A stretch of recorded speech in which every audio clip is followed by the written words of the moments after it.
All right, guys, welcome to the channel. I'm sorry about the resolution on this. Like, this stream was actually supposed to start at 7 o'clock, but I had to I don't know why I had like the worst time setting up this OBS. This is like my first time actually using OBS for like this type of video, so I'm still trying to get used to it. Since the resolution kind of sucks, I'm going to try to make this live Q&A pretty quick. Now, before we start that, I just wanted to go ahead and give you guys an update on the channel. So for this week, we'll have a lot of Mass Effect Andromeda playthroughs, like a lot. Monday, Tuesday, Wednesday, Thursday, and Saturday, and Sunday. Definitely expect a Mass Effect Andromeda video. Tonight, we're going to go ahead and do a Mass Effect Andromeda midnight release. Technically speaking, if you're from Texas, it will be around 11 p.m. Central Time. So you should definitely check that out. Tomorrow, too, outside of the Mass Effect Andromeda, we will also have my Brofist video. It's like a funny For Honor glitch that I think you guys will like. Wednesday, we got some more Mass Effect at night, probably around like 2 p.m. Central Time. We're going to go ahead and do my Matrix reboot and my thoughts on that. Thursday, more Mass Effect, and we're going to play this cool indie game called Dragon Ninja Rush, so you should definitely check that out. And then this Saturday, we're going to go ahead and do some Convicted Galaxy, so that should be pretty fun too. So now this is a live Q&A. I have a little live chat right there, so if you have any questions right now, if you're on the stream, you can definitely leave those and I'll try to answer those for you. If not, I have a list of questions that I've been asked from friends and that I've seen them online that I'll also go ahead and answer. So yeah, as I say at the beginning, this resolution sucks, so I'm going to try to make this pretty quick. Unless you guys have a lot of questions, and I'll try to answer those before the game releases tonight. So number one, facial animations. Yeah, on this game, facial animations kind of suck. I'm not gonna lie. They kind of do for the humans. Like, for the alien races, they're okay, but yeah, for the humans,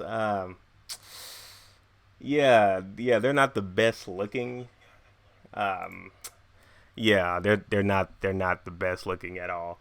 So, if you came to this game thinking, the facial animation is going to be like other AAA games that you may see in 2017 or late 2016, nah, this game doesn't have it. But I believe the game makes up for it though with its storytelling and the combat and a lot of the other things that kind of helps out. But yeah, the facial animations aren't the best, but I don't play games just for facial animations, so it wasn't really a bad, like a horrible thing that you have to avoid the game because of the facial animations. All right, so my the second question, I guess you guys can't see this, but it's customization. Now, the customization on Mass Effect Andromeda, it's to me, it's like a step down from the Mass Effect trilogy.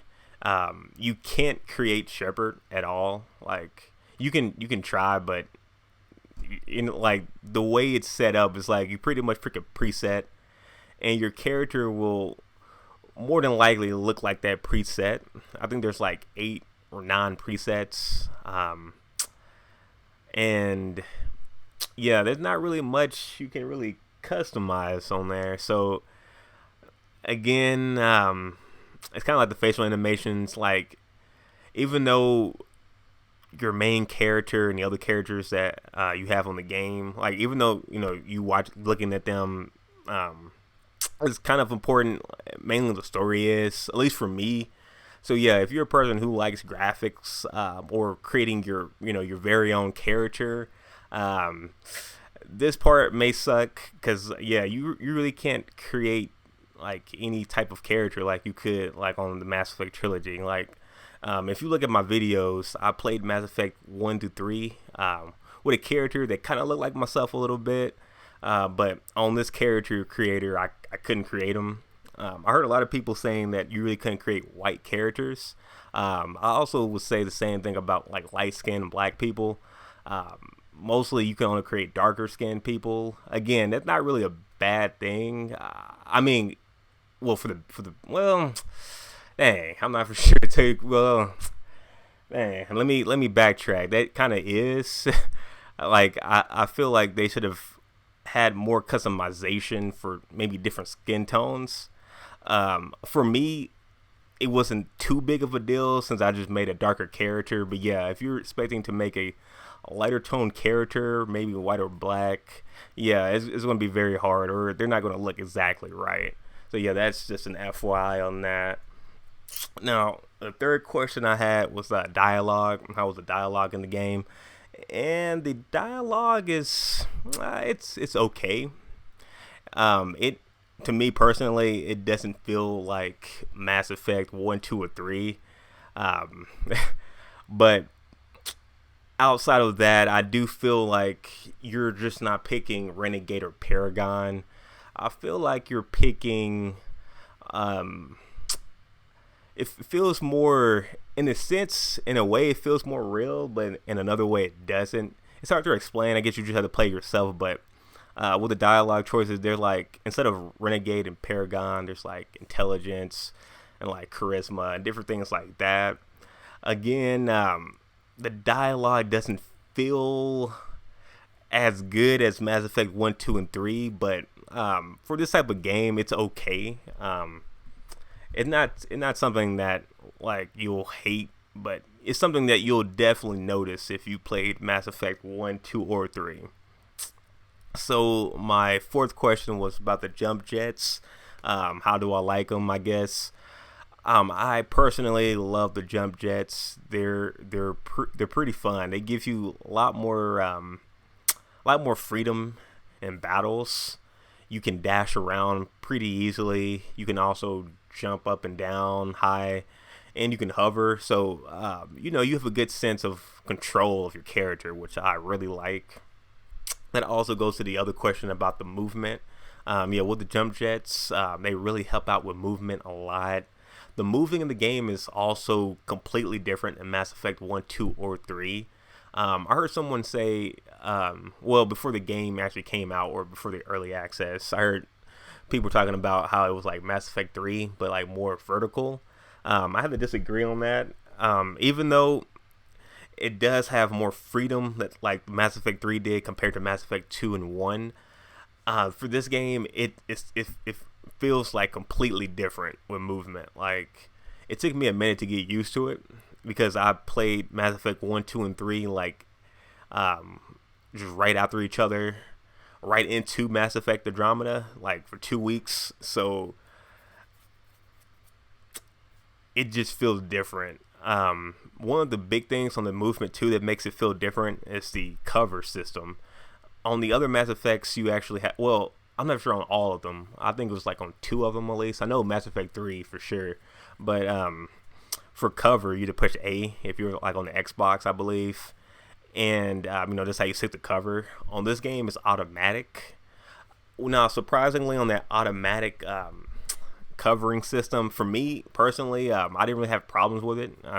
My character always seemed to do it right, but I've had other people say that they had problems sometimes. So I think it may depend on like the system you're playing and how you play on that.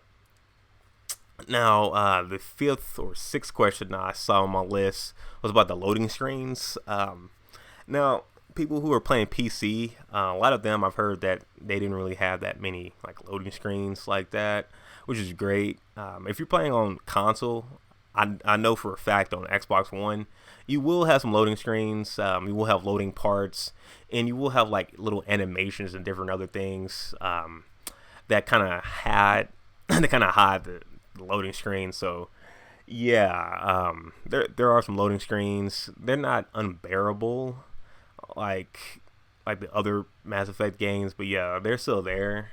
If you're playing on PC and you have like a good computer, you may not see those at all. So that's a plus on PC. Now, another question that was brought to my attention was the alien races. Apparently, there's not that many new races in the game. I believe. I think there's like only like 2 or 3 or something like that, like brand new. And a lot of people were, I guess, upset that there's only 2 or 3, and in the other Mass Effect games, like Mass Effect 1, you see a whole bunch of different ones. And someone else on the comments on that question was he made a good point, and I'll go ahead and kind of just read some of the points out. Like they pretty much said that this new Andromeda cluster, it's just a cluster, and they also elaborated on how the other races pretty much how the other clusters in our current Mass Effect 1 through 3, we only had one race within each cluster. For example, they had like the Asari, they're from Destiny, the Athena Nebula, humans, Earth, the local cluster, Tyrians were Pavlin, their homeworld, and that was the Apian Crest, the Krogan, Tuchanka, Krogan DMZ, and pretty much like a list of the different alien races and like the different clusters they're in, and pretty much saying that there were no 2 races or 2 intelligent races in the same cluster. And after looking at that, I guess it makes sense we don't see that many new races in Andromeda because there's only one little cluster, and I guess it wouldn't really make sense compared to the other lore like Mass Effect 1 through 3, where there's whole lot of different clusters with only one alien or one intelligent alien species in each one, pretty much. So I guess it kind of makes sense. There's only humans in the local cluster, for example, only Asari and the Athena Nebula. It wasn't like in the Athena Nebula you have the Asaris, Tyrians, Solarians, Krogan, Batarians, etc. It was only one. So I guess in a sense it makes sense, but then again, I think it would have been cool to add in a few more other races. But hey, I'm not going to complain too much on that since I haven't played the full game yet, just the first part. Now, another question that brought to my attention was co-op. The game doesn't have, well, in a sense it does have co-op, or should I say multiplayer. You can do the online multiplayer where you can pick, you pick between the humans, Krogan, Solarians, Asari, etc., and you can fight with 3 other people online with like I believe 7 waves. You can do 7 waves on that. That's actually a lot of fun, and I guess that's kind of like co-op, but it's multiplayer. I do believe by co-op they meant like, can you play the story mode? Well, can you play the story mode with like friends? No, you can't play the story mode with friends, but you can play online. So, yeah, if you do want to, play with your friends, you can do multiplayer, which is fun. And going along with that, I heard about the microtransactions. Some people had questions on that. The microtransactions in the game, I think are done pretty well. I think kind of slightly better than Halo's rec packs. On this game, there is no microtransactions for the story mode, but there is for the multiplayer. With that, you can with the microtransactions, you can buy cards or buy currency for cards or packs, and with those packs, you can get new cards with like different weapons and like new characters to play, to like try out. Now, I did play the multiplayer the other night, and I got a lot of points. For like real quick. And I was only playing on bronze too, so I can just imagine if I was playing on other, higher difficulties. So from my knowledge, I'll just say this right now, I don't really think the microtransactions is much of a problem on this game, just for the fact that you get a lot of points just by playing waves. Like especially bronze. Like I was playing on like the easiest mode, and I was getting a lot of currency to buy stuff. So yeah, I'm not really having a problem with that right now. If I do in the future, I may make a video on that. But right now, based on how much points I'm getting right now on bronze, I really don't have a problem. So thankfully, that's good. And also too, apparently, we're supposed to be getting new. What's the word for? Oh yeah, new DLC for free for multiplayer. So I think that's a bonus too. You don't have to worry about that. So let me. All right, so let me bring up the list again real quick. All right, so I had two more questions on the list. Now, this one was a good one. They stated, "How long is the game?" As in total hours. Now that's a great question. Again, I haven't played the full game. I just played the EA early access. But I did watch a ton of reviews recently. I've looked at the IGN review, the GameSpot review, the Game Informer review, quite a lot of other gaming reviews, and apparently the game can last you at least, well, at most, I'd say maybe around 100 hours, 90 to 100 hours, if you're playing like all the side missions. From what I got, like on average, if you're just doing the main missions, I'd say it's around 40 hours. That's what a lot of people were saying. So for main missions, maybe about 20 to 40 hours. 20 if you're like just rushing, but maybe like 20 to 40. And if you're trying to do every single like side mission, everything like that, you can get upwards to 90 or maybe even 100. So I thought that was pretty cool there. And lastly, the last question that I saw that I thought was perfect way to end this little live Q&A was, do we get a space hamster? Now, unfortunately, I don't believe that we do get any space hamsters, but I did see a pet monkey, like an alien type of monkey. So yeah, that's like the closest you get to a hamster, but I don't think you get any pet hamsters. Then again, once I play tonight, well, I guess throughout this week, if I do see any hamsters, I will come back to this video and let you guys know that there's some pet hamsters that you can have. But anyway, guys, thanks for watching my quick vid or quick Q&A. Again, sorry about the resolution. Like, I'm not exactly sure why I couldn't get it like I wanted. Like, I'm still trying to get used to this OBS system, but hopefully soon I'll get better at it, and then I can do more live Q&As and whatnot. But anyways, yeah, tonight we got the Mass Effect Andromeda midnight release. It's going to start at around 11 p.m. Central Time, so you should definitely check that out. That should be fun. I'll be able to play some more missions on EOS. Hopefully get that viability up on that planet. Maybe look at some more planets, and yeah, upgrade my biotic. Alright, so let me go ahead and end this stream here, and I hope that all of you have a great day today. Cheers.